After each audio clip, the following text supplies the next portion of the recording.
everybody. Can you hear me, Phil? I can hear you fine. Can you hear me? Good. That was a little tight on the teleportal business from the basement. Well, welcome back, everybody. I'm your host for today, Claire Headley, volunteer board member, president of the Michael J. Rinder Aftermath Foundation, joined by my co-host, Phil Jones. Welcome, Phil. Thank you. Nice to be here, Claire. Yes. Another exciting episode lined up for today.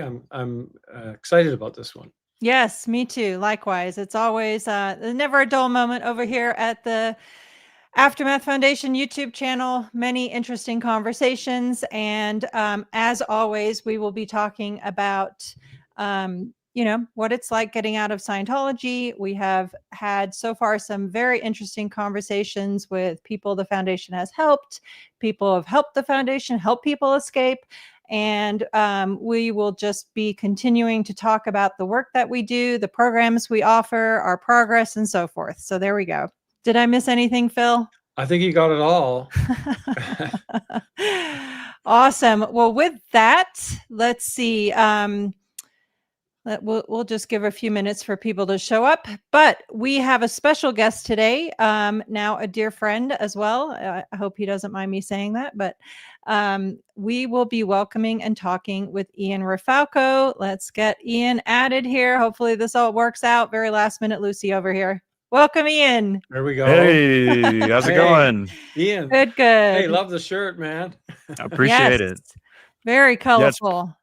Yeah, I'm always excited to talk with Claire and Bill and I. You and I have talked behind the scenes, but I'm really excited to talk on this channel specifically because there's a lot of motion happening in this sort of effort, and I'm just happy to be a part of it. Really. Oh, that's great. Yes, I do want to give a plug to Ian's YouTube channel, though. He's got some amazing content there. I know you haven't posted for a little bit, but there's some really good videos, and I love the way you've done them. Thank you. I have to say something about one of them, though, which is just amazing. It was the one you did about protests. I've always kind of leaned into the people who are sort of empathetic towards Sea Org members, staff members. And you made a comment in there that just struck me, and it was, you cannot abuse someone out of an abusive situation. Correct. And I thought that was the most amazing, profound comment as far as how to protest, how to deal with Scientologists, that just to not be abusive, just you have to be kind and empathetic towards them. Yeah, I noticed. I mean, there's an intersection, I think, with Scientology and talking about cults and coercive control, and then it intersects with conspiracy and a lot of other very highly kind of agitated communities. And I think it's very easy to vilify a group as sort of a generalization. But ironically enough, I was raised to not generalize. Sadly, that was used against me in a group that did only that. But it's I try to follow a train of logic based on sort of what I was indoctrinated to believe versus how I was expected to behave, and the contradictions there. And when I left, I found that my vulnerability and my empathy actually became my biggest strength. And I think that's something I put on the forefront because it's really not about, what you say, it's about what you do. And in that time, there was a lot of, there was like almost a popular trend of treating everyday members like they're caged animals, or that they deserve, that they're like less than human for just having been coerced. But the mechanics of these groups are very active in how they manipulate people, and I like to compartmentalize and separate that. Yes, completely agree. I'm all for protesting and raising awareness to stop new people from going in. But Right. of course, at the foundation, our goal is to help people get out. And that's two very different purposes and activities that can align, but it's just differences in approaches. Right. And peaceful protesting is always going to bring positive attention to a cause. But I personally, I think the real clincher that's going to put the nail in the coffin is trying to change the systems behind it, and insisting that there be systems in place to protect children who can't consent to being in these kinds of groups from being forced. Because I mean, every story that I've heard, and even people I grew up with who, relate to me on the subject, all have the same story: is that they had no option. Yes. There was no option. There was no consent. There was no, even if they were, motivated to, praise Scientology publicly, there's nothing, they never had anything to compare it to. Yes. So I found the contradictions of my brother, for example, who works for at the Washington D.C. and he made this video, and I am a Scientologist video for the Scientology network, and he was talking about how all these things that it helps him with, and all these things it does for him, as if he's comparing it to a life he had before, but he's been on staff since he was 14 years old. Wow. So, it's sort of minor contradictions like that where you can, if you lean on it, you can kind of see more of the truth there. Yes, completely. Yeah. Absolutely. So for those who may not know you, could you start with a little bit about your background and upbringing in Scientology, Ian? Yeah, sure. My parents were Scientologists before I was born, and they moved. I was born in 96. So in 98, my parents moved to DC. So my earliest memories are, wandering around the Fraser Mansion and the DC org. That's what it was at the time, and unsupervised with all the other kids, and being a child, and seeing protesters who oh, I'm sorry, is my camera frozen? I don't think so. Let me look here. Camera's frozen, but your audio. Yeah, oh yeah, we still hear you. It's all good. On my side, it's a little frozen. It's okay. This is a deja vu from the interview we did where we were you were joking about my TRs, training routines, because I was just like, there we frozen. Go. We're good. You were just like staring directly in the game or something.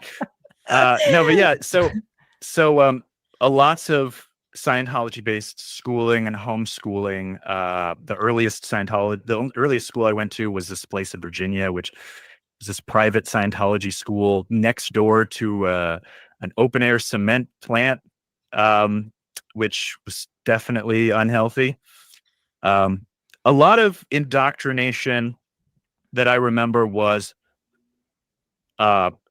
revolving around like reasons why I was like lesser as a person. I remember being mocked. I mean, my family has their own specific dynamic. I know that's different for other families, but in my particular family, I was made the target quite often for because I was different. I had different quirks. I had tics. I had anxiety issues, social issues. I'm on the spectrum for autism, which I didn't even understand until much, much later in life. So, growing up around basically mentally ill, narcissistic people who also carry these highly, damaging opinions. Like, it's in hindsight, basically justifying why it's okay that our family dynamic exist without unconditional love. Mm-hmm. Is sort of a way I like to put it, because Completely. there was always a reason why I was in the wrong, and there was always a reason why I was like I chose this body with attention issues, or I chose this broken, all my urges, all my wants, desires, or all this foreign illness that one day, and I'm quoting my mother, they'll fix me. And that's, so I was getting life repairs. I think my first life repair was like 8 years old, Oh 9 my years old. gosh. Yeah. And I was getting, auditing every day. I mean, I've had hundreds of hours of auditing through my life, but the earliest years were just me I was always kind of the straight man. I was kind of like working with logic, and that got me in trouble because there are too many contradictions to Scientology to really, if you point them out, you're going to get in trouble. Yeah, for sure. And at 8 years old, life repair should be baseball and camping. Yeah. Yeah. Well, we took a lot of Repair what walks. life? Repair really. what life, right? Oh How my about we God. just live and be happy? I'm curious, Ian, when you were first approached as a child to get auditing, what did that look like, and what was your reaction?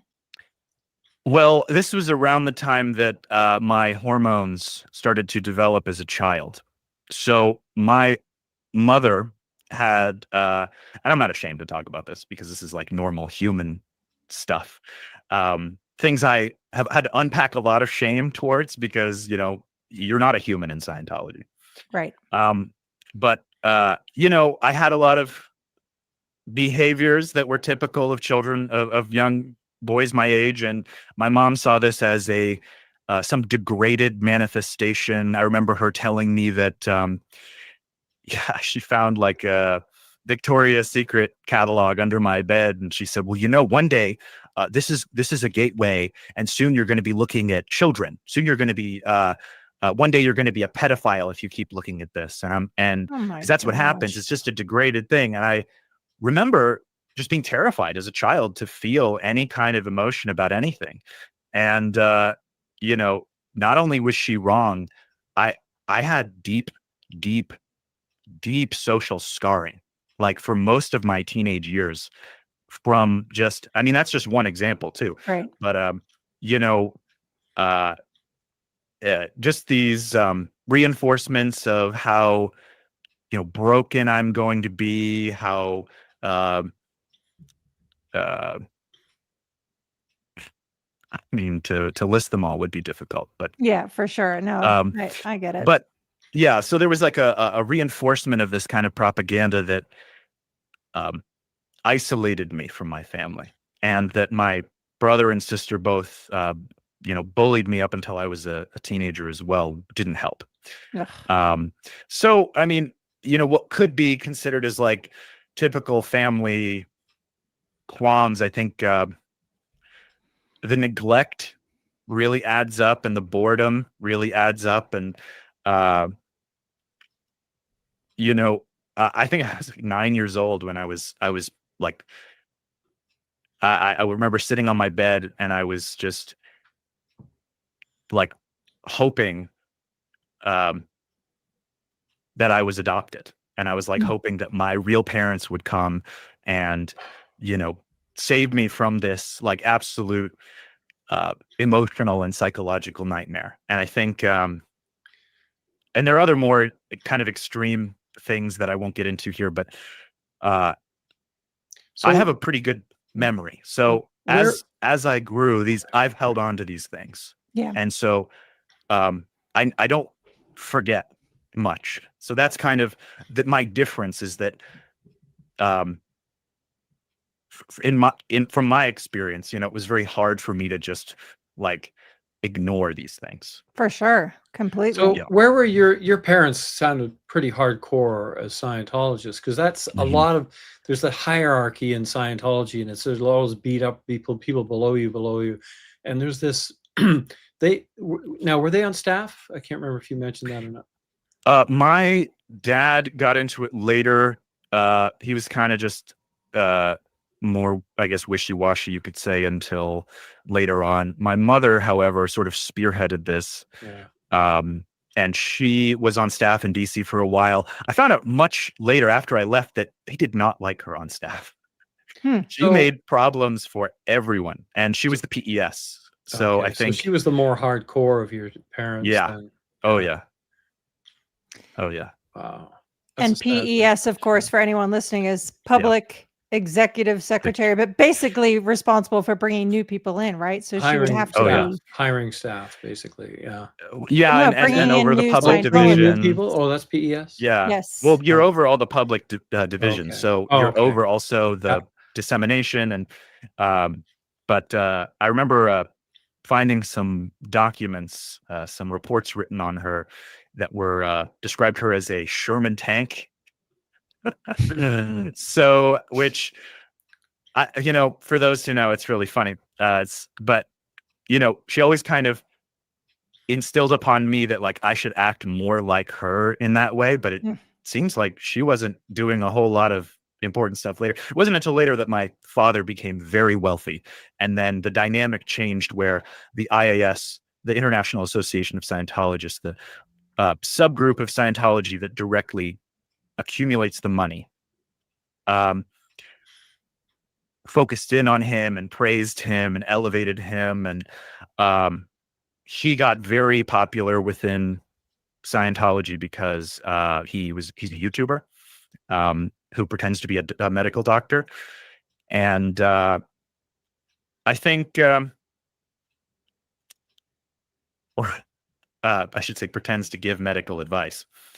And that kind of, and so I became known as Dr. Berg's son, and then that was like a whole thing. I was just kind of carried along, but it wasn't until they got a lot of money that my mom actually felt, I think, that kind of recognition, because she had to do her OT levels twice. Because of the whole, hey, we found these new policies in someone's attic drawer, so we have to, you're actually not clear. We forgot to tell you, this new paper says you're not actually clear. Yeah, so you have and to it's pay going for to it again. cost you all over again. You have to pay for it all over again. That tore a hole in whatever piece was in my house at the time, because then every moment was all about, I wouldn't really call my father present as such, because, the only thing that mattered to him was making money. And, and when it became about Scientology, it was a punishment to interrupt him in the process in any capacity.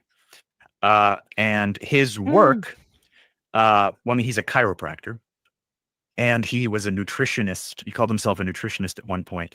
But most of his research was just watching YouTube videos until 11 p.m. So I didn't understand. I thought he was doing a lot of like really impressive work at the time. I remember many instances where, verbal and physical abuse was present in my house, and I always tried to stay neutral, but I got more rambunctious as I grew up, and my agitation and hostility grew, and my independence became more on the outset. And even though later on I submitted more, I joined staff, and I was on staff in Atlanta when I was about 20, 21. And I was on staff for like 2 years, and then I was the staff section officer, I was in charge of training and auditing all the staff who were there.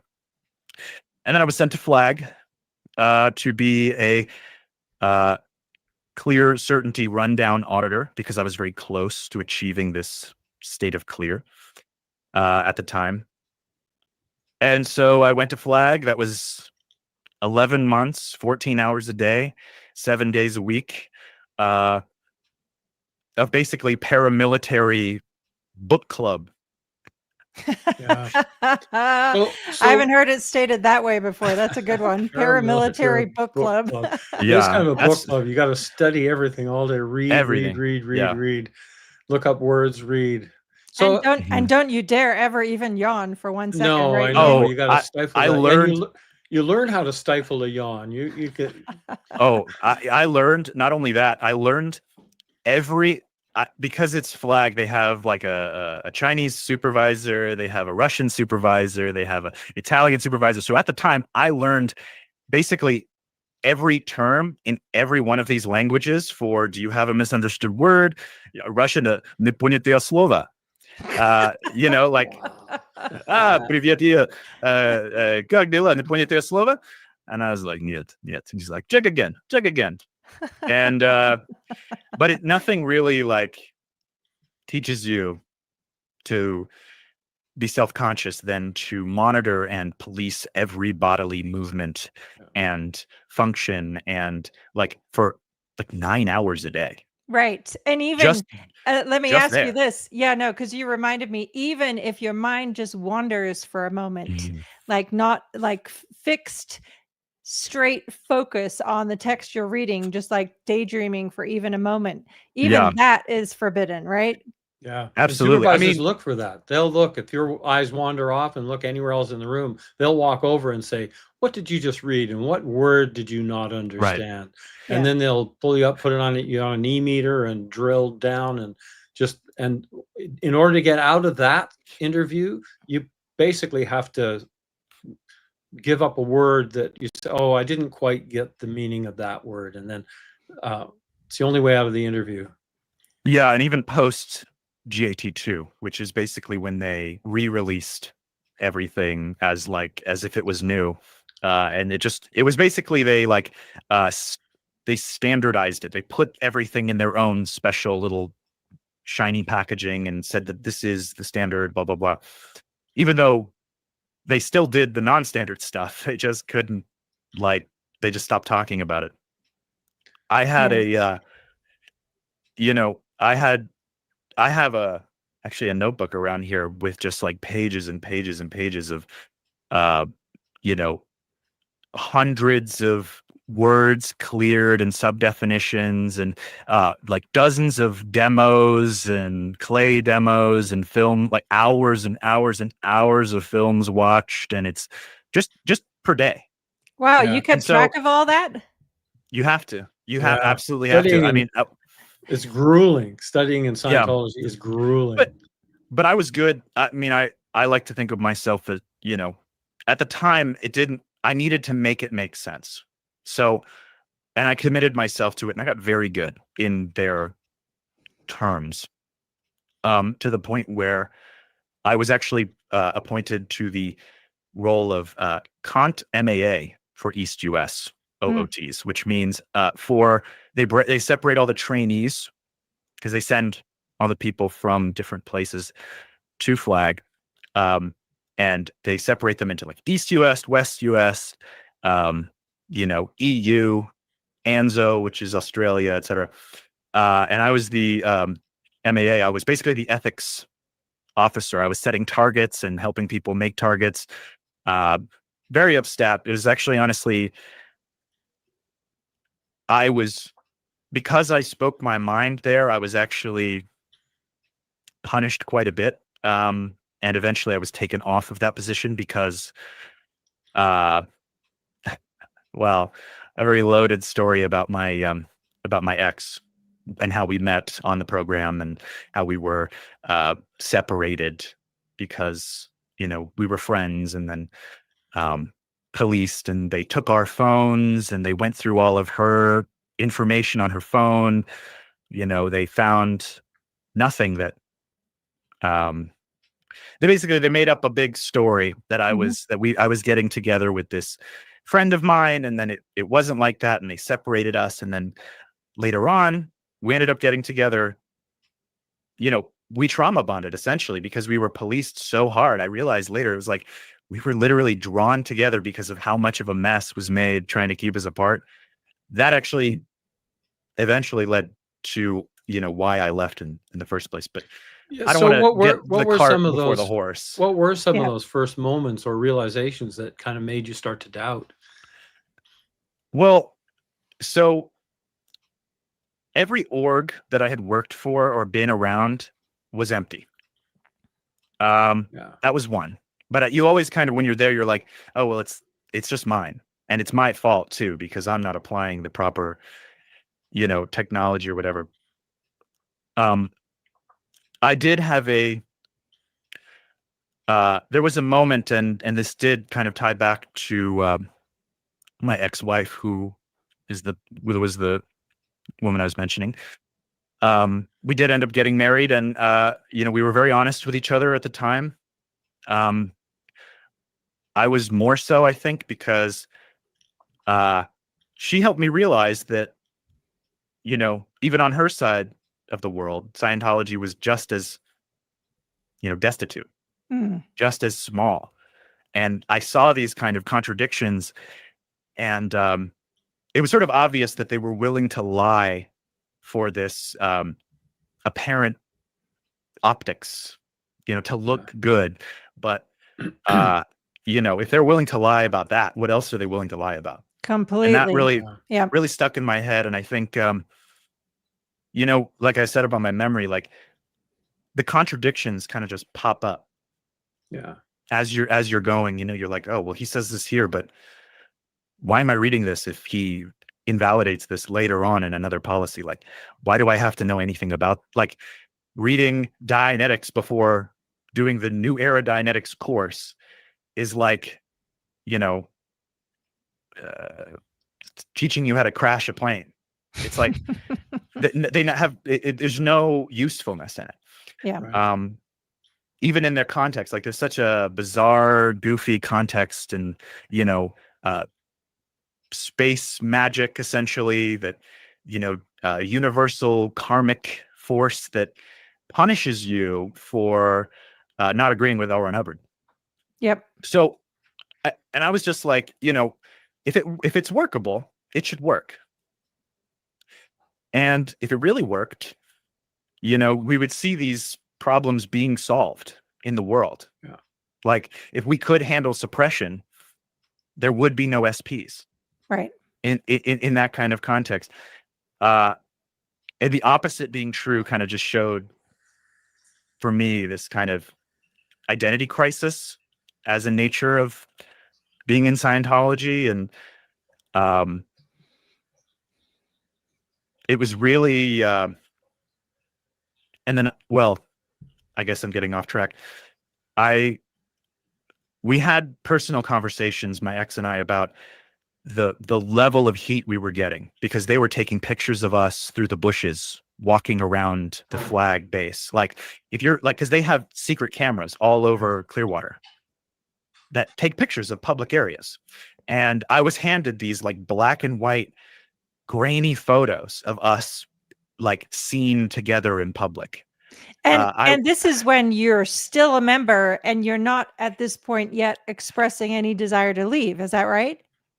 No, not at all. This is actually Unbelievable. after Yeah. I was given approval by my ethics officer to pursue a relationship after all of this, like, we were accused, and then she left, and then I handled it was 3 months of interrogation, by the way, and ethics cycles. I think I did to be right. with somebody. I know, that's crazy. I have to interject one little thing on our daughter. She married a guy when they were on the ship. My daughter was working for Miscavige, but he wouldn't let them be together unless he performed a ceremony, which he never did. And in the end, they had to separate. Yeah. Just crazy stuff. Yeah. And even if you show them the policies of like 2D rules, for example, the 2D rules cancellation of any policy that has anything to do with micromanaging people's relationships exists in the OEC volumes, the big green books. But if you show them that, then you'll get a comment. Then you'll get even worse punishment. How dare you use this correct policy against me when I'm trying to put punishment on you for being, having an aversion to blatant stupidity in authority. You're right. It's such, there are so many layer upon layer of contradictions and control and coercion and all that. It's mind boggling. Yeah. And so, I mean, push came to shove. I was, so I got trained. I went back to my org. I, you know, I was going to get some more auditing that I was like, I guess, excited for at the time. And, um, at Flag, and then I was pulled away because they desperately needed me. They desperately needed my auditing expertise, and so they pulled me back home early. I was there for 11 months. I don't know how much more desperately they could have needed me, but and then and then the org was empty. I did like everything very quickly. When I got there, I finished up, I guess, whatever workload they had for me, and then I was just basically writing letters Oh my for gosh. months, and it was grueling. So I did. I mean, I did what I had to do to not explode from boredom. But it got really bad, and I found myself, you know, I found that I started developing a problem with alcohol because I would just get off post and go right to the, you know, this restaurant down the street, and I would just, I'd have a drink, and then that just kind of became every night. And I was like, why am I doing this? And I had no real idea why. There was just every time I left the building, I just sunk to the floor in this like deep, deep depression. And so I said, hey, I'm tired of this. I can't take this anymore. I wrote to my superior, I want to go back to Flag and do the superpower rundown, which is a super special, basically auditing process that was made up to accomplish something I'm sure very nice. Well, Hubbard said about that rundown that this would now make planetary clearing possible. It was for staff originally, but it never made any difference at all. It was like nothing burger. And he didn't even really leave any instructions. I mean, I've spoken to I've heard from some of the people who designed that floor, that they have this whole floor of the Flag building that's like these big machines, and he never left any instructions for any of that. He just said, make a machine that helps develop the perception of different sizes of objects and like and smells, smells. tastes, like so it's really funny. And then I actually found that because I was there, I was sort of feeling validated. You're also basically on vacation if you go there as a public. If you go there not as a staff member, but if you're paying to go there, you're like, I don't have to get up and go on staff and go to a boring staff meeting. And I'm in Florida, the weather is a little nicer. I'm, just muscling through it. And then well, the basically I said something one day to the effect of, I really think I can be a good writer. I think I want to be a good writer. I want to write movies, and I don't want to be on staff for the rest of my life. I'm going to finish my contract, and then after that, I think I'm going to try to write. And I remember just being like, I'd been separated from this like very chaotic and toxic environment for like a couple weeks, so I was kind of feeling a little better. I was like, man, I want to start writing again. And I was placed basically immediately into this, what's called the condition of doubt. And I was, what subsequently happened was I was held on base, not allowed to leave for 5 months, getting basically bi-daily interrogations to fix my doubt, when I didn't even really express that. Then they didn't know what to do with me. They wanted to cure you of your dream. Right. And right, so because how dare you think of anything other than renewing your staff contract, right? Yeah. Exactly. Yeah. And so, I was passed around all these different people. I spoke to there were so many plans for me. And then at one point I was going to transfer to DC to be closer to my family. still all of this being paid for by my parents. So they were funding me staying there. I had nowhere else to go. I mean, I didn't live in Clearwater at the time. So, and my home in Atlanta had been just given away, even though I was paying $600 a month for it. Do you mind if I ask what time frame this was? What years? This was like 2021. No, this was 2019, Okay. 2020, I think. All right. And then around that time, it feels like ages ago. Yeah. But eventually what happened is I was getting threatened to be declared. And I remember on my ethics program, it said I had to make amends in advance because I would probably be given a committee of evidence. So I ended up doing over 165 hours of just basically free labor, just in case I got punished, or just in case. And I was doing because if you're getting a committee of evidence, which is a witch hunt of assumption of guilt, you would be assigned amends. So basically they're telling you, you're going to be found guilty. So go ahead and do all this free labor ahead of time, just so you go check the box kind of thing. Yeah, because most often the end result of a committee of evidence is either expulsion, declared suppressive. Either way, they figure they're going to get the labor from you before you leave, because otherwise you're out the door and they're not going to have the free labor. Yeah, and the free labor wasn't just confined to Flag. It was also all the what they call the Fourth Dynamic campaign buildings, the Way to Happiness, the Narconon, the Way to. So I was like carrying food for their events and restocking things. I was, doing all the, I was helping people in the academy, just grunt work basically.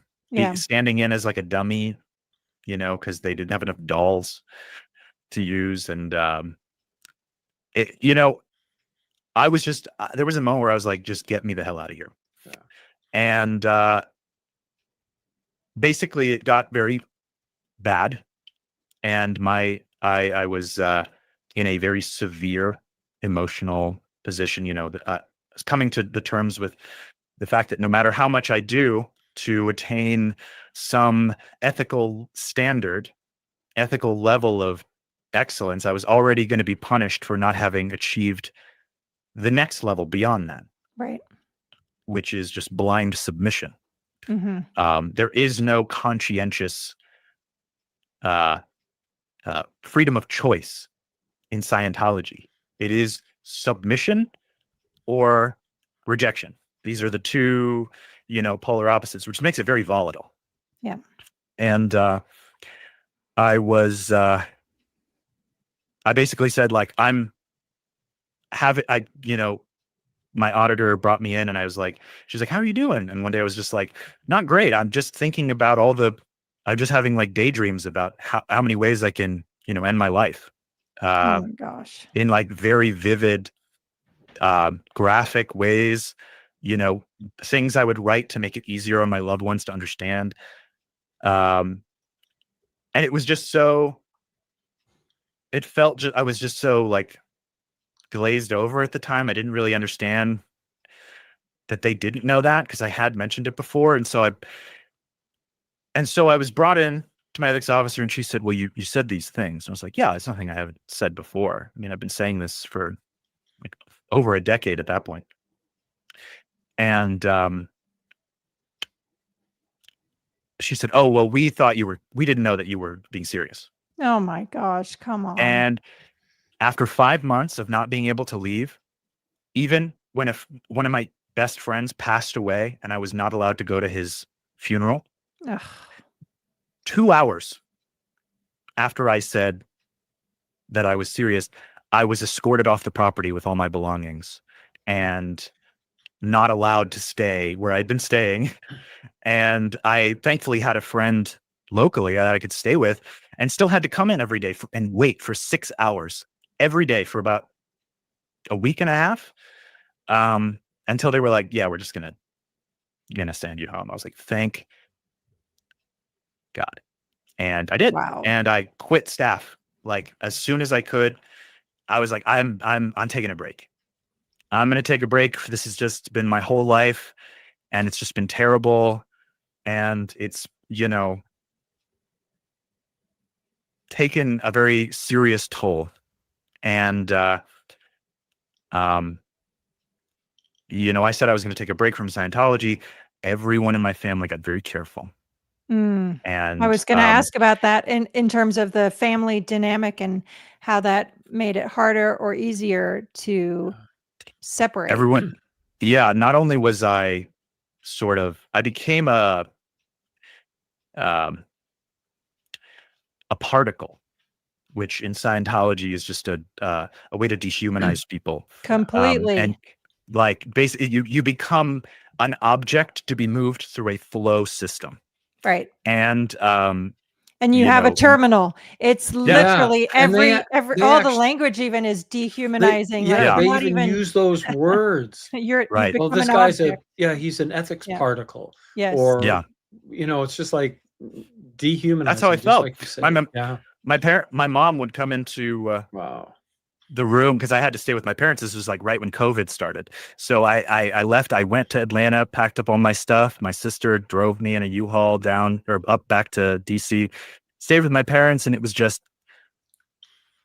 a lot of like deliberate efforts to manipulate me and to make me feel bad for wanting to take a break, but not antagonizing me in a way. It was just always very subtle. It was obvious.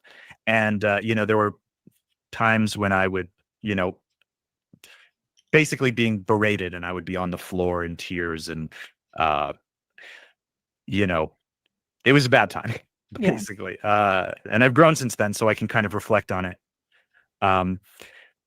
for what it was. But that made me have these thoughts like, I don't want these guys anywhere near me ever again. And suddenly there became a trend where I would vocalize my, distaste for what had happened. I thought everyone was paying attention. I thought everyone was on the same page. I had been done wrong. And I was upset for having been done wrong. Nothing really had been done to make it up. I even got a call from my DFB, my director of processing, the person at Flag who was in charge of keeping me there, basically, and doing all the auditing and interrogations. And she said, "Hey, well, I just got a letter from the senior CS at Flag, which is supposedly the highest tech terminal in, tech personnel in Scientology. And he reviewed your folder and said that this whole thing just never should have happened. You should have just been able to do your superpower. So I hope that would be great to hear." And I said, "No shit." And oh I my hung gosh. up, and I was like, I'm never going back there. Yeah. I cannot sit in that chair. I cannot sit. I even remember one of the first thoughts I had that I was like, oh my God, I'm going to be able to keep this thought in my head to myself. I have a secret, like just like this little secret, like not even anything crazy, just, something I'm not going to ever tell an auditor again. And that felt so powerful. Yes. And I imagine liberating on so many ways. I mean, my gosh, what an experience. And the only reason it strikes a chord is because so often they do this where they've mistreated somebody and abused them so awfully. And then they turn around and say, oh, it was a big mistake. Everything's wonderful. And you should be happy and you should just come back. And it's mind boggling how many times they've done this over and over again. Yeah. And I think the worst parts is, even though she was one of the reasons that I started to notice the contradictions weren't just something I was noticing, but things that were real. My wife at the time started sort of reporting on my private sort of thoughts on this matter to both my parents and Scientology. She actually told my parents while I was at Flag that I was having these, dangerous thoughts, and it exploded. It exploded the situation into a million pieces. I realized that the one person that I thought that I had, who I could actually trust because we had been through it and I could relate to her, I lost and she made a choice. And I asked her, I said, I don't want our kids to grow up in Scientology. And, we had this big fight about it. And I said, yeah, but if I left, would you leave with me? And she said, no. And, it's, I try to imagine ways she would, justify that with cognitive dissonance. Because even though she had told me prior that she would have left with me, or they better not try to separate us again, or I swear we're just going to leave. Yeah. But when push came to shove, obviously she wasn't willing to give up what she had. And I didn't even blame her, because it seemed like she had a better family relationship, although I have no idea. I have no idea if half the things she said were true, or just because she was playing the same role that I was, Had she also been born into Scientology? Yeah. Yeah. Oh, her parents run the org in Perth, Australia. Okay. So she's been, in it for a long time. And, I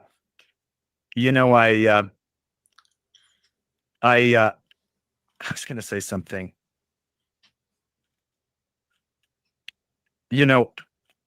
I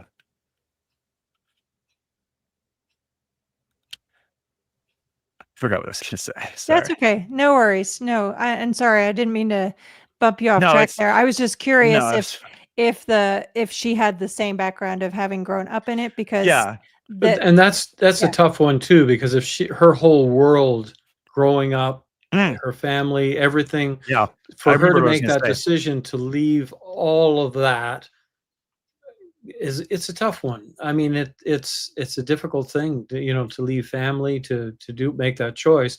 I don't know how her parents treated her, but if they treated her at least reasonably well, then that's got to be a little bit of a draw for her as well.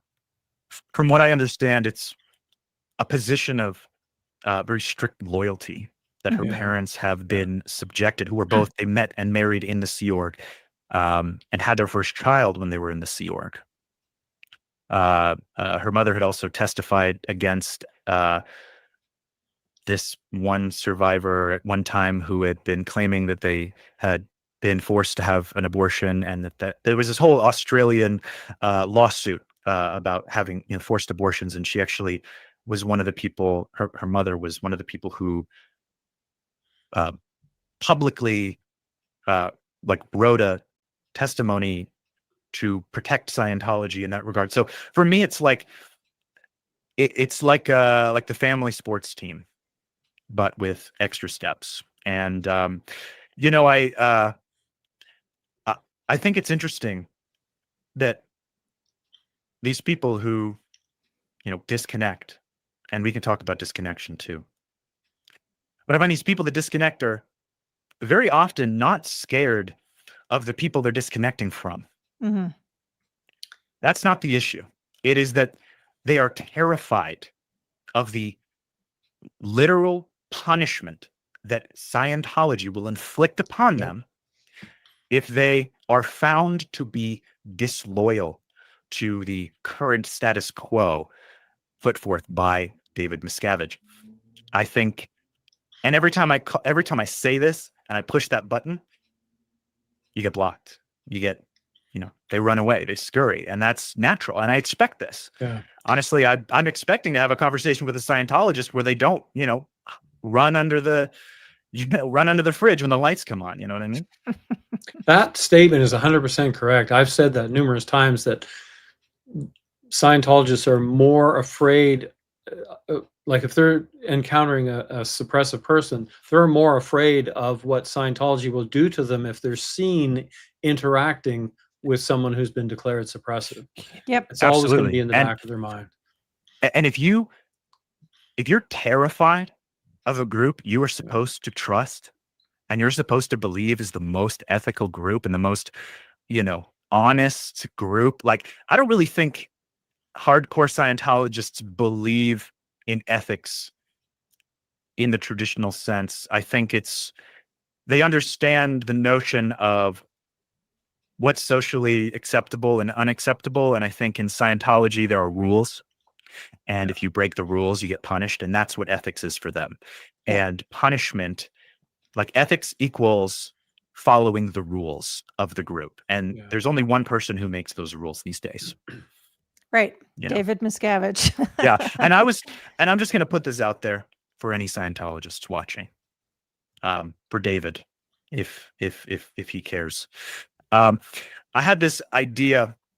I was thinking about it. I was like, it's so funny, even by Scientology's own logic. If I were an SP, and I wanted to destroy Scientology's reputation irrevocably and make them basically appear to be, one of the most violent, agitative, litigious, disrespected organizations on the planet. Where on the org board would that be best? Would I fit best to accomplish that goal? And I find that the answer is always directly at the top. Right. Exactly. Because what is David Miscavige doing these days except, burying Scientologists in this deeper well of, inexplicable, reactionary, illogical nonsense. You can't defend any of this stuff, and you won't, because if you do, you're talking to an SP and your PTS, and you could get declared, and we'll punish you, and we'll follow you, and we'll hurt you and your family, and we'll slander you and libel you and weaponize your family against you and all these other things. Yeah. Scientology doesn't just use people; they use them up. Yeah, and if you have a TV show. And we'll attack your TV show. We'll attack the network. We'll attack Popeyes for running an ad on your network, which Scientology did to the Aftermath show. They had an article. How dare you, Popeyes? Yeah. Like, what? Popeyes doesn't care.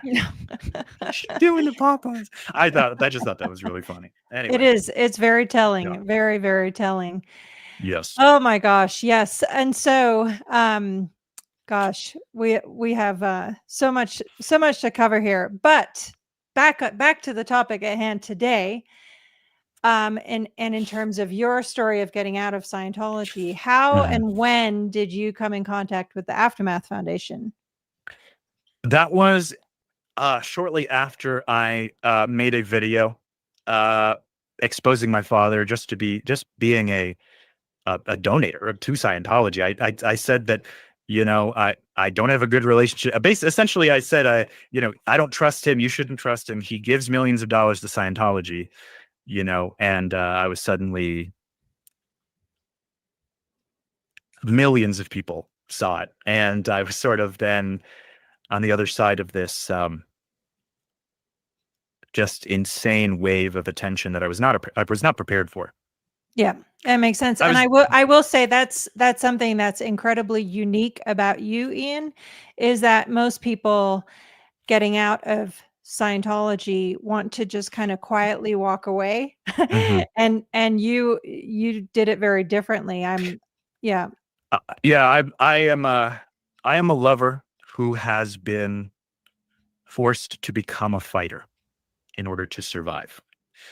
Especially with the level of manipulation and coercion I've been exposed to and have been forced to impose onto others. I'm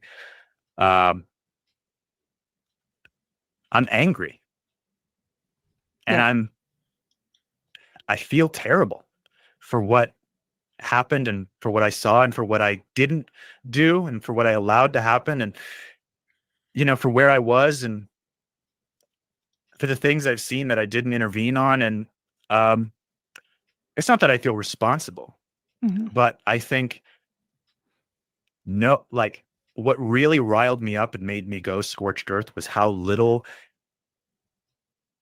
my mistreatment meant to others. Because,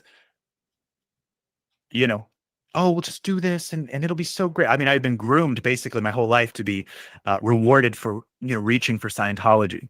I was kept very financially controlled by my parents. I didn't have a formal education. I didn't have really any structure. They restricted me from going to college. I was, it was just, you're on your own to fail, or you can come back and we'll pay for your rent, we'll pay for this. I mean, they had millions of dollars, tens of millions of dollars.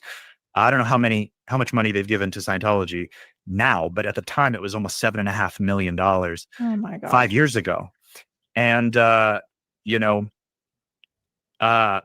multiple mansions, or like a mansion and then like a whole compound, and they're very elevated egotist, with regards to their ego, in Scientology. So it was easy for them to sort of turn away. I just think that I kind of exploded. I was kind of done. I was like, and at the time I was also feeling very, in a similar way to I mentioned previously, very low, very done with being alive. And I said, if I'm going to go out, I'm not going to go out having said nothing. Yeah.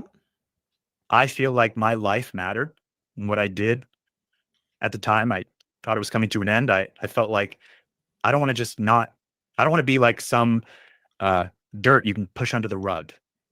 I wanted to at least be seen for what had happened, and for the truth to be seen. Yeah. And Well, so I made this I would TikTok. just say for the record, I'm incredibly grateful you're here today. Your voice is very important and matters. Oh, and yeah. and I'm just so grateful that you're, in this community, and you have very incredibly valuable insights. So Yeah, thank you. 100%. Thank you. Yeah. Thank you. I've come a long way. I've been taking time off. I'm Phil, as you said, I know a lot of people haven't really seen me around, and I've just been taking some time to myself. I've been collecting, all the pieces, putting myself back together, making sure that the important stuff is taken Yeah. care of. Yeah.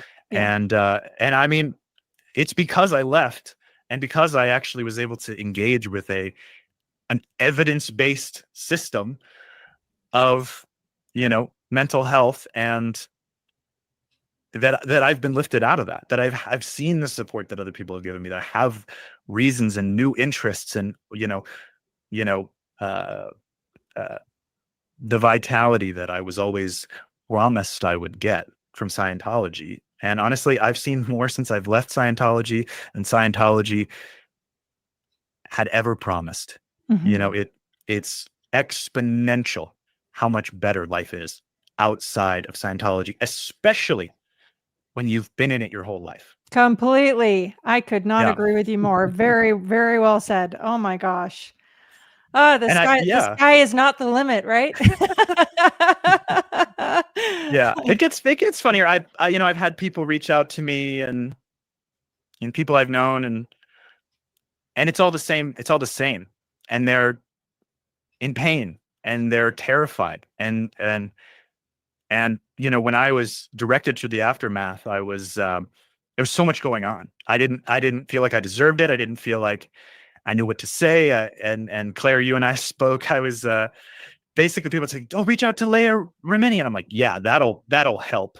That'll help me become Scientology enemy number one." Because there's like this very short window where I was like scared into being like kind of okay with it.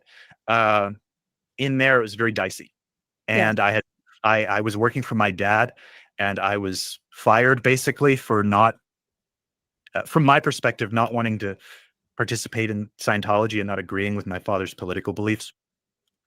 But so I was financially insecure. I was depressed, and so I made this thing. It exploded. I got so much support, an insane amount of support. People I had, the famous people were reaching out to me.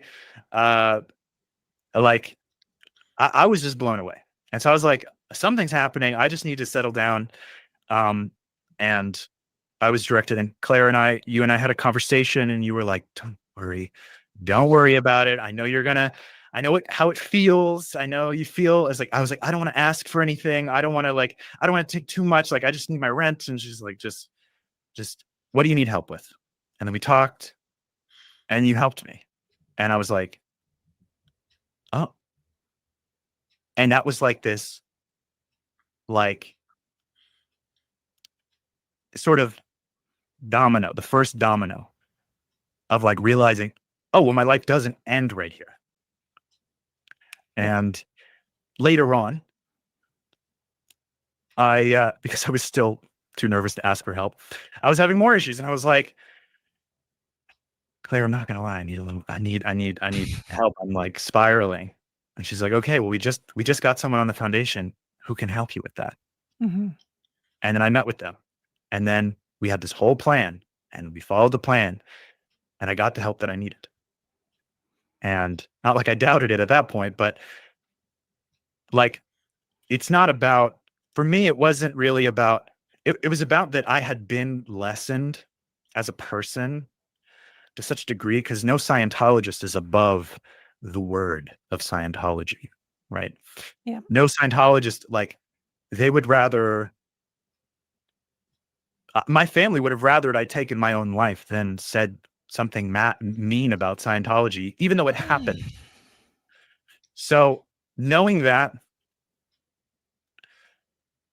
there's a level of understanding that I've come to accomplish, and really just leaning into the fact that I was made to feel stupid and weak because I was strong and smart. Mm-hmm. Being made to feel illogical because I was just following the logic. And it created this, leaving and actually realizing that it's not, like, nothing they say about the outside is remotely true. Right. Completely. It's all just this fabricated story to keep you just completely malleable. And I realized that. And from there, that was the beginning of building my confidence, understanding that I'm like a totally separate person, that I had just been pretending because I was so terrified of being caught having an original thought or caught having a critical opinion, which they redefine critical in Scientology. It actually has a couple definitions, which, talk about dichotomies. Nowhere in the real world is being critical a bad thing, except in Scientology. And that's very carefully structured to keep you in, of course.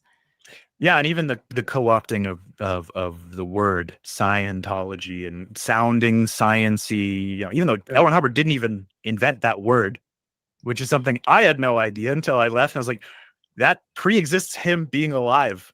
Right. Believe it or not. So I was like, okay. But like, science depends upon reproducible actual results, not just, science depends upon its critique to improve. Yes. So Scientology depends upon submission to critique. And I think it's like which is manipulation. Yeah. Which is control. And I think you're never gonna, if you're in Scientology and you're afraid to learn about other cults, that's a sign that you're, for sure. I was actually discouraged from listening to cult podcasts because I was at Flag and I was listening to Sarah Edmonton, her podcast about Nexium. And that blew my mind. I mean, she's like kind of one of my heroes a little bit, but she's amazing. Her book Scarred and a little bit culty podcast. The Vow. Oh. Yes, The Vow, exactly. And it brings up a really good point, because I think some of the most powerful conversations I've had have been with people from other cults, and drawing the parallels brings such clarity and difference of perspective that it kind of, it's mind-boggling to me. It's really, really powerful. And allowing yourself to recognize it, Like if your knowledge is being policed, you're already and you can't recognize that. If you submit yourself to believing that the only information that is true is that which is verified by Scientology. And Yes. also, if you look at other information that isn't verified by Scientology, you're actually evil. Like you Right. then become evil. There is no suppressive people. Yeah. That doesn't exist. There's a suppressive uh, spirit or label that can just add you to the out group. That's all Yeah. it does. Yeah. It creates us versus them. I mean, the best thing I've done for since I left, oh my God, the people I've met, cult experts, different people from different fields. Like I've learned so much. It creates a distance, obviously, from you were talking about disconnection. It creates a distance from, in my view, my parents ever actually recognizing that they're in a, sunken cost, cyclically abusive situation. Yeah. But I'm not responsible for them. Right. And they were responsible for me. Yes, completely. And so I'm living my own life. I'm actually having a great time. I'm doing awesome things. I'm doing things I enjoy, things that make me happy. I'm in the best shape of my life. And I didn't learn it from a chiropractor who, in a human trafficking cult. I would like to say three things. First of all, I'm just so grateful for you reaching out to the foundation, trusting us, letting us be there and help.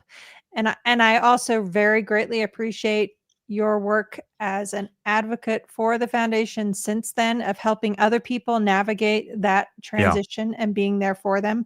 I'm not sure if you'd like to speak to that with, Absolutely. of course. Yeah, for sure. Yeah. No, I mean, and it's happened like since I've spoken out, like several people,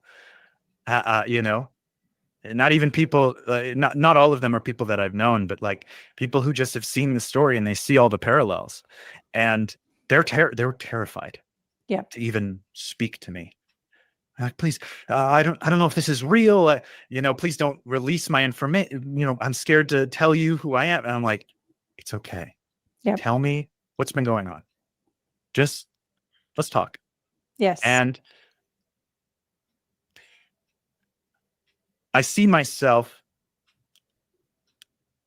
I see that 9-year-old boy on his bed, crying every night. And I'm like, I've had it bad, but I know that there are people who had it 10 times worse. And I've met people who have had it 10 times worse from Scientology. Mm-hmm. And,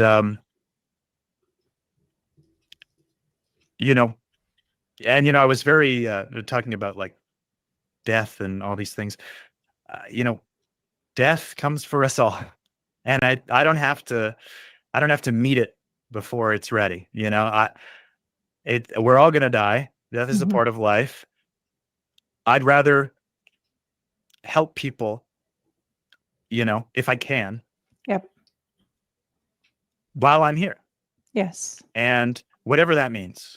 And, it doesn't have to be perfect. I don't have to have a perfect line. People, and I find in Scientology especially, are just terrified to exist because everything you touch could become suppressive. Everything could be an overt. Everything could be a transgression against some greater thing. And the ethics situation's off to do. And my parents will have to be sec checked. I can't date anyone who's not a Scientologist because I know how that conversation's going to go when they find out that I am. And I've actually ended like a very serious relationship because they were just a little critical of Scientology. And I freaked out and my whole world crumbled, and she was nervous and I was terrified. And I broke it off because her family is going to be critical. So I have to break off this really great thing. Other people, I mean, the stories I've heard, are nightmarish. Yeah. Mhm. Well, in Completely. Scientology, that everything they feel that everything has to be perfect, but nothing can be perfect in Yeah. Scientology, and they'll never achieve any of the perfection. So it's almost like that old saying where, don't let the perfect be the enemy of the good. Where in Scientology, they just can't think that way. It's No. like it's always like, okay, you got to strive to be perfect always in anything, and if there's any, like you say, one critical or possibility of a critical statement, can throw that out the window. Yeah. Absolutely. I wanted to say, by the way, when you were commenting about your younger the 9-year-old boy sitting on the bed, someone sent me a quote recently that says, "You grow into the person your younger self would run to for protection." And That's very true. Yeah. yes, for Yeah. sure. I mean, I like to be honest. I've always been sort of felt misunderstood. So, sometimes I feel like I talk like a robot because of the over articulation, but people seem to like that. So, Okay. I've come to, and these are all even anxieties that, were imposed upon me by Scientology. We're just like, bro, that's weird. Stop doing that. Like, just bullying. Like, Yeah. bullying is completely acceptable in Scientology. Yes. So it's sort of like, you have thick skin, but allowing yourself to be vulnerable and then realizing that it's better, and Completely.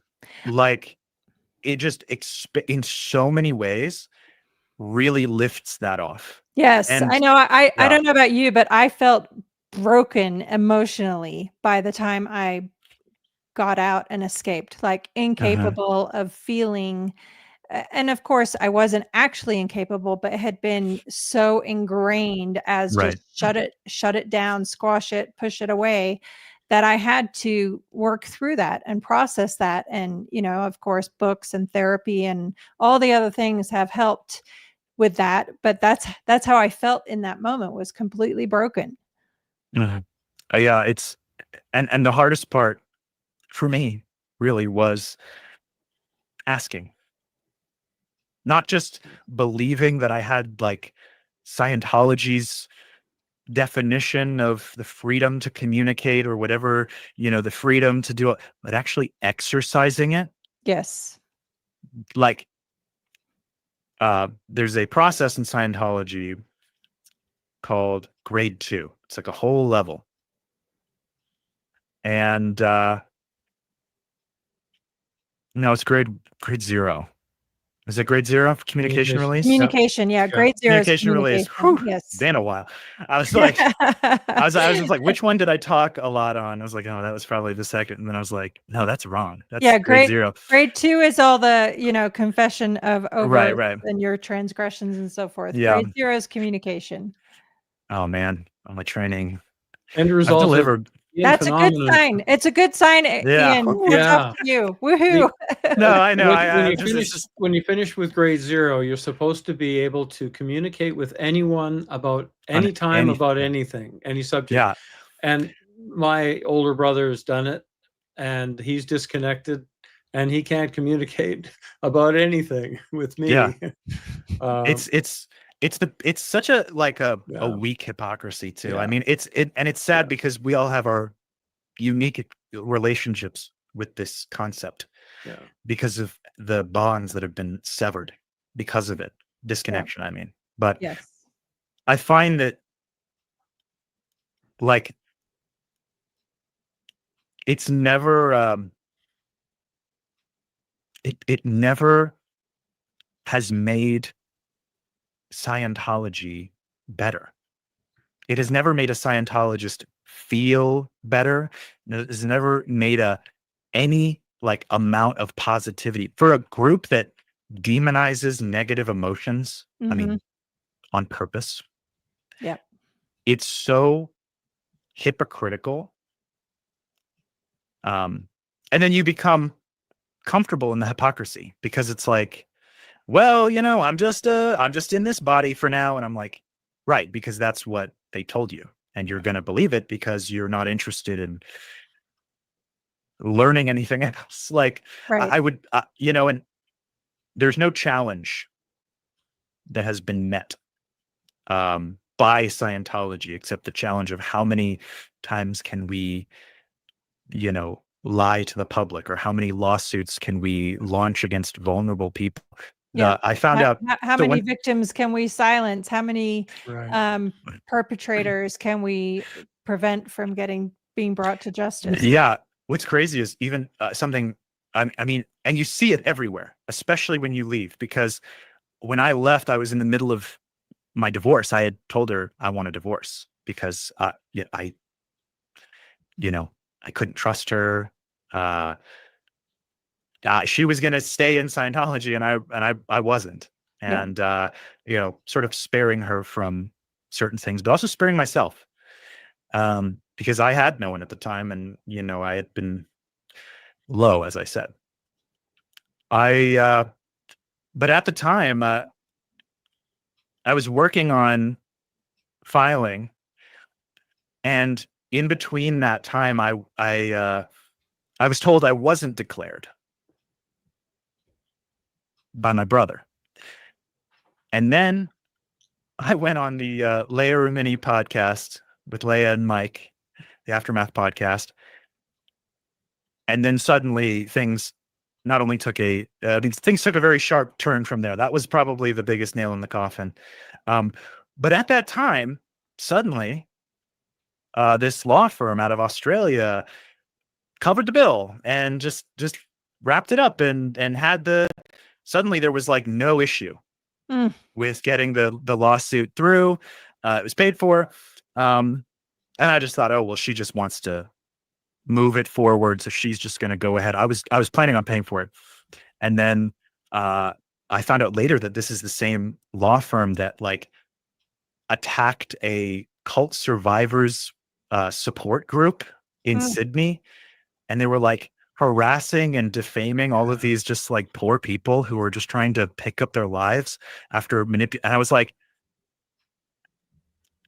it is harder to find an evil person outside of Scientology. I mean, I don't see I can't generalize it even, but there are people in Scientology and people who use Scientology and people Scientology uses. I mean, they're just like, it's a well for violence and attack and control.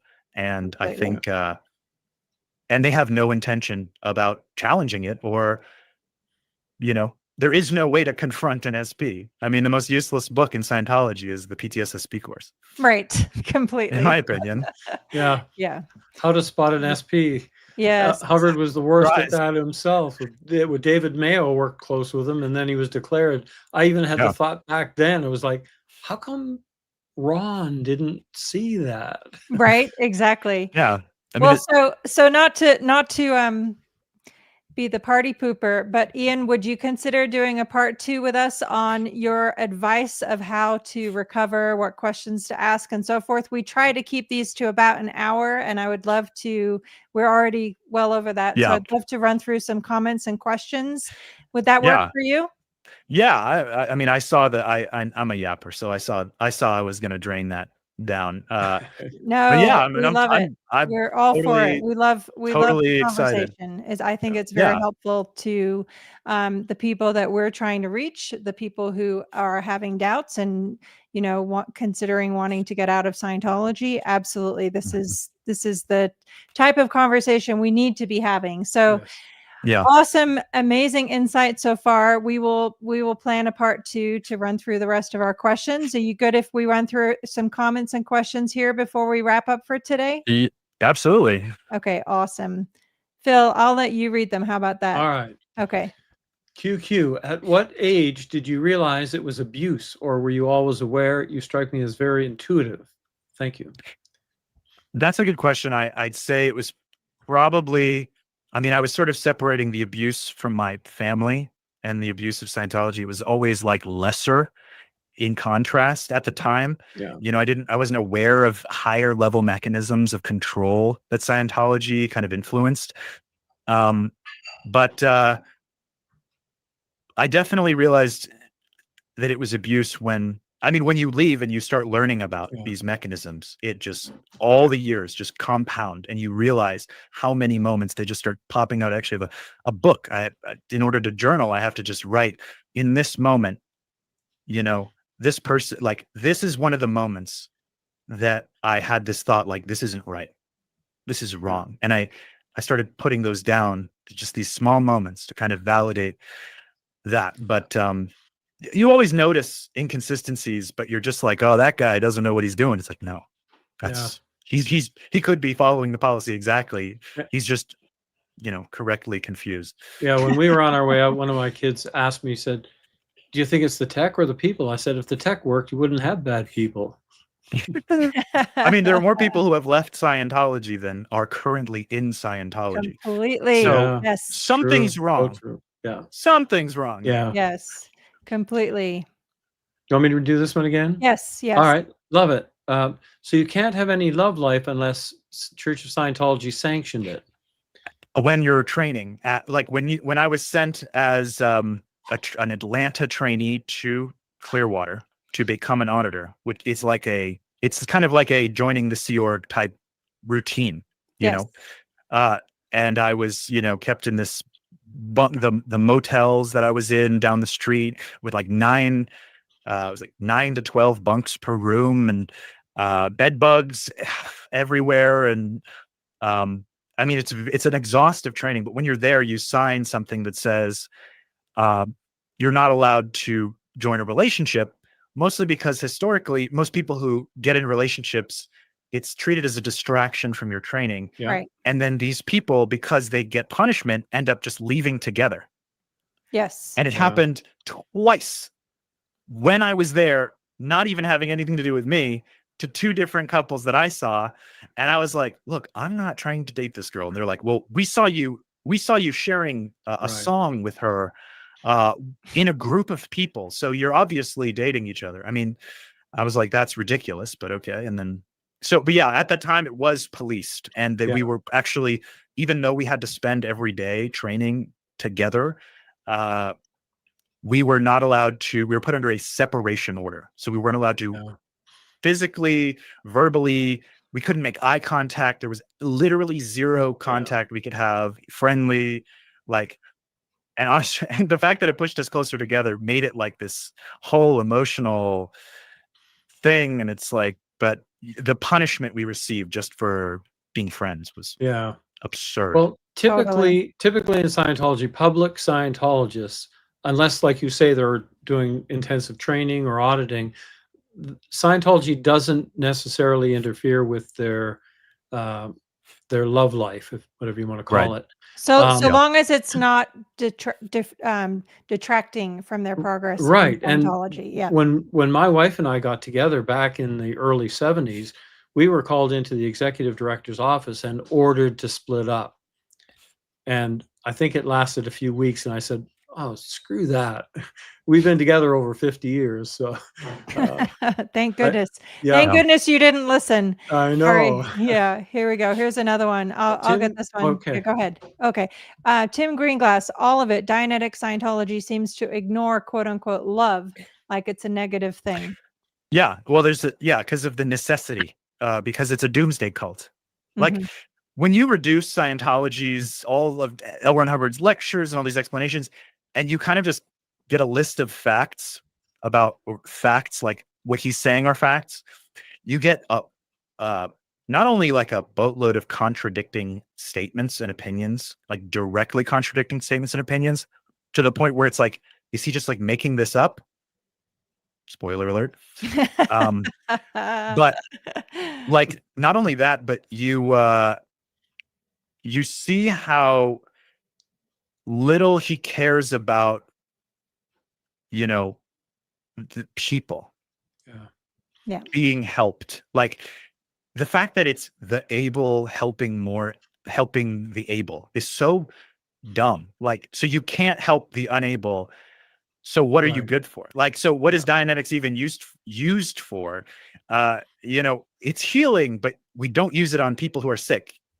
Or, it's, you know, it's, you know, and so when it comes to love, And this concept of, well, I'm just a body, or I'm just like a being who picked up this body. I have no real connection to, the being who picked up my mother's body. We're just inhabiting this biological organism and bouncing from one to the next to the next. So it's really, as long as I can remove all relationships and hyper focus on this goal I've been given by this group who controls who I trust and what information I believe. Yep. I can sell a Dianetics book this week. Right. I can get whatever menial task is done. I can hyper focus. I don't have to worry that my kid's crying. I just have the babysitter, they're running around. They're going to be fine. They just need to get over it. It's like, it does devoid you from it siphons it creates so many conditions to be loved. Yes. And I think it's fair to say too that the concept of love is degraded into the transactional element of quote unquote affinity.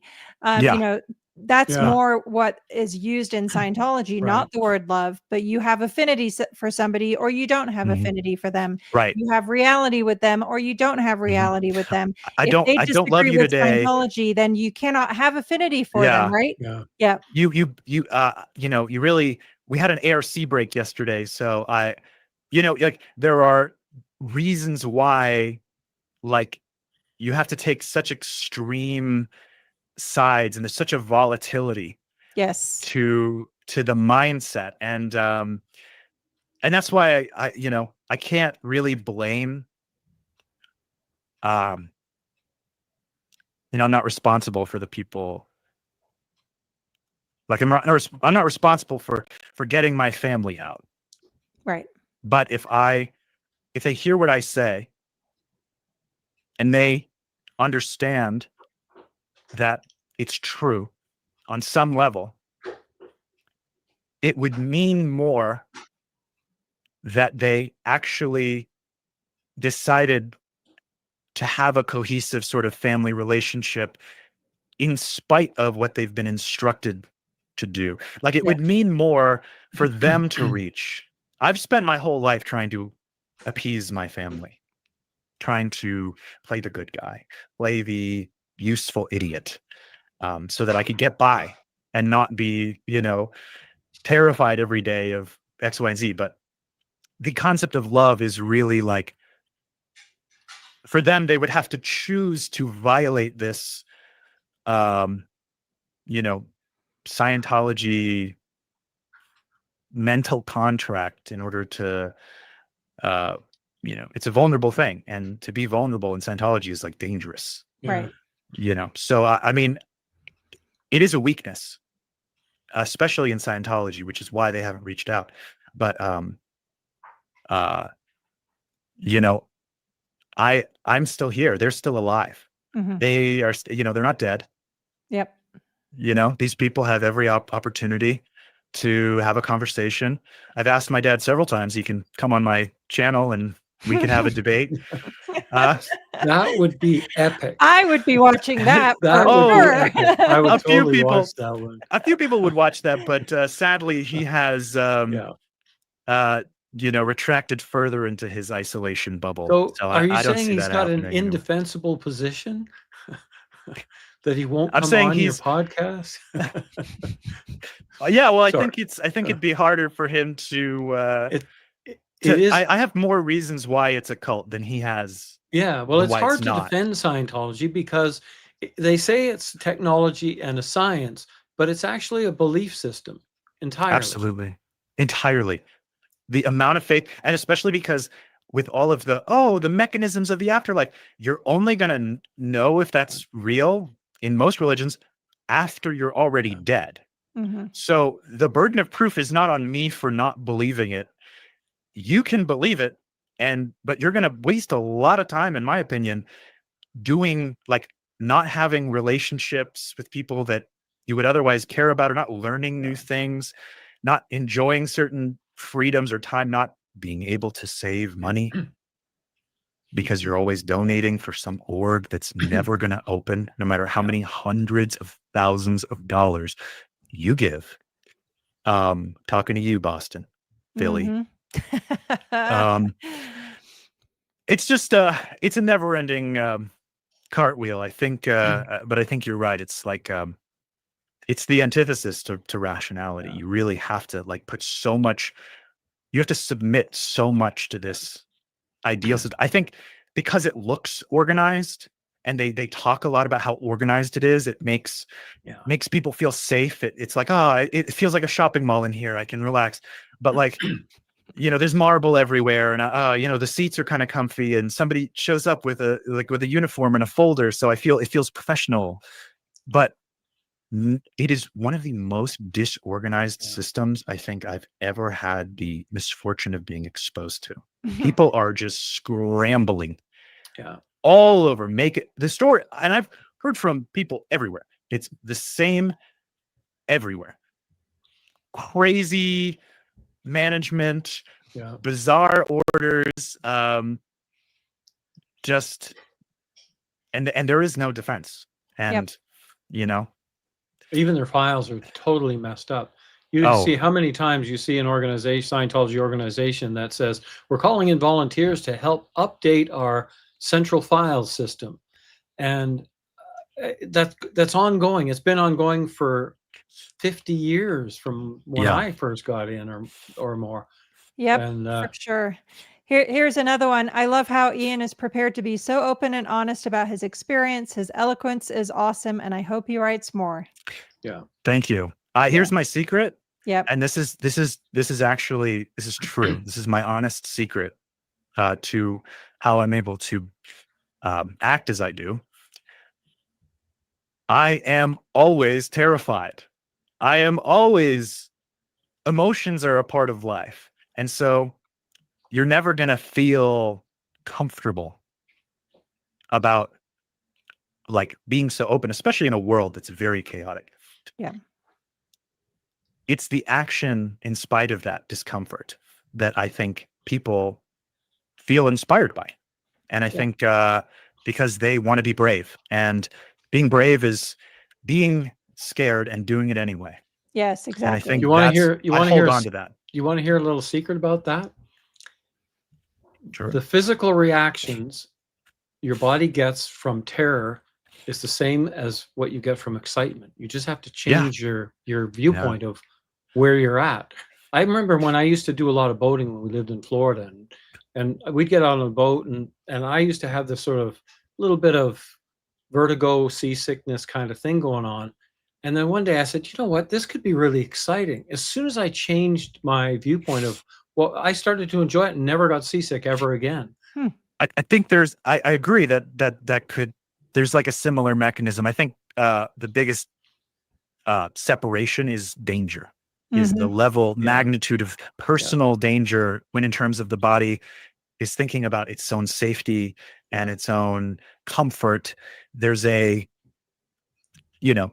like, I never really thought that people would be terrified to speak to me one day. I never thought that I would be this like, that Scientology, all of Scientology's like troll accounts on Twitter would just be blocking me the moment I entered the conversation because of how like rationally I tried to, deconstruct their meaningless efforts. I think it's just,